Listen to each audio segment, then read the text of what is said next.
ನಮಸ್ಕಾರ. ನಾನು ಜಯಶ್ರೀ ದೇಶಪಾಂಡೆ.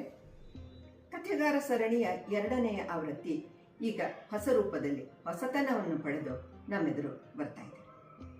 ಈಗ ಸುಮಾರು 3 ದಶಕಗಳ ಹಿಂದೆ ನಮ್ಮೆಲ್ಲರ ಮೆಚ್ಚಿನ ಪ್ರಸಿದ್ಧ ನಿರ್ದೇಶಕರಾದ ಟಿ.ಎನ್. ಸೀತಾರಾಮ್, ಪಿ. ಶೇಷಾದ್ರಿ ಹಾಗೂ ನಾಗೇಂದ್ರ ಶಾ ಅವರು ಸೂತ್ರಧಾರರಾಗಿ ಈ ಕಥಾ ಸರಣಿಯನ್ನು ಕನ್ನಡದ ಕಥಾಪ್ರಿಯರಿಗಾಗಿ ಉಡುಗೊರೆ ಕೊಟ್ಟಿದ್ದರು.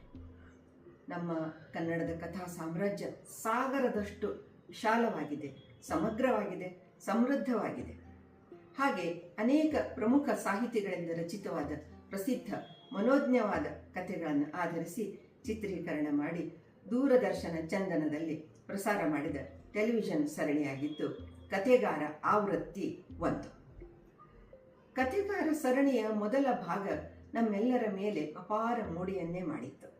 ಇವತ್ತಿನ ಕಥೆಗಾರದ ಎಪಿಸೋಡ್ ಯಾವಾಗ ತೆರೆ ಮೇಲೆ ಬರುತ್ತೆ ಅಂತ ನಾವೆಲ್ಲ ಕಾಯ್ತಾ ಇರ್ತಿದ್ವಿ.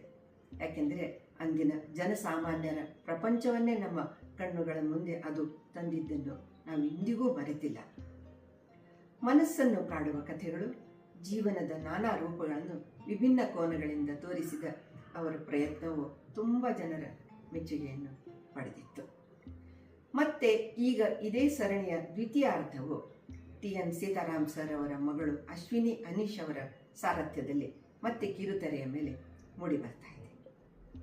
ಇದರಲ್ಲಿ ನನ್ನ ಕಥೆಗಳನ್ನು ಕೂಡ ಚಿತ್ರೀಕರಣ ಮಾಡಿ ಪ್ರಸಾರ ಮಾಡಲು ಆಯ್ದುಕೊಂಡಿರುವ ಅಶ್ವಿನಿ ಅವರಿಗೆ ನನ್ನ ಮನಪೂರ್ವಕ ಧನ್ಯವಾದಗಳು. ಪ್ರಸ್ತುತ ಮೂಡಿ ಬರ್ತಾ ಇರುವ ನನ್ನದೊಂದು ಕಥೆ, ಅದರ ಶೀರ್ಷಿಕೆ ಕಥೆಯಲ್ಲದ ಕಥೆ. ಇದ್ರ ಬಗ್ಗೆ ಏನಾದರೂ ಸ್ವಲ್ಪ ಹೇಳಬೇಕು ಅಂದರೆ, ಇದು ಚೆನ್ನೈ ಕನ್ನಡ ಬಳಗದ ಲಹರಿ ಯುಗಾದಿ ಕಥಾ ಸ್ಪರ್ಧೆಯಲ್ಲಿ ಪ್ರಥಮ ಪುರಸ್ಕಾರವನ್ನು ಪಡೆದಿತ್ತು ಅಂತ ಹೇಳಲಿಕ್ಕೆ ನನಗೆ ಖುಷಿ ಆಗ್ತಾ ಇದೆ. ಇದು ನಾಯಕ ಪ್ರಧಾನವಾದ ಕಥೆ.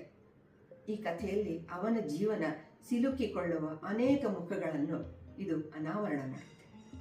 ಬಡತನದ ಕೂಪದಿಂದ ಸ್ವಸಾಮರ್ಥ್ಯದಿಂದ ಮೇಲೆದ್ದು ಬರುವ ಮಣಿಶಂಕರ ಈ ಕಥಾನಾಯಕ ಮೂಲ ಬೇರುಗಳೊಂದಿಗೆ ತನ್ನ ಗಾಢವಾದ ನಂಟನ್ನು ಉಳಿಸಿಕೊಳ್ಳುವ ಪ್ರಯತ್ನ ಮಾಡ್ತಾನೆ. ಅದರಲ್ಲಿ ಅವನು ಯಶಸ್ವಿ ಆಗುವನೋ ಇಲ್ಲವೋ ಎನ್ನುವುದನ್ನು ನೀವು ತೆರೆಯ ಮೇಲೆ ನೋಡಬಹುದು.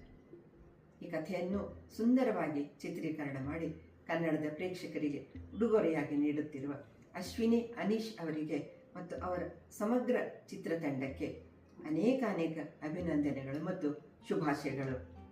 ತುಂಬ ನನಗೆ ಸಂತೋಷವಾಗ್ತಾ ಇದೆ ಇದನ್ನು ತಿಳಿಸಲಿಕ್ಕೆ. ಶುಭವಾಗಲಿ. ನಮಸ್ಕಾರ.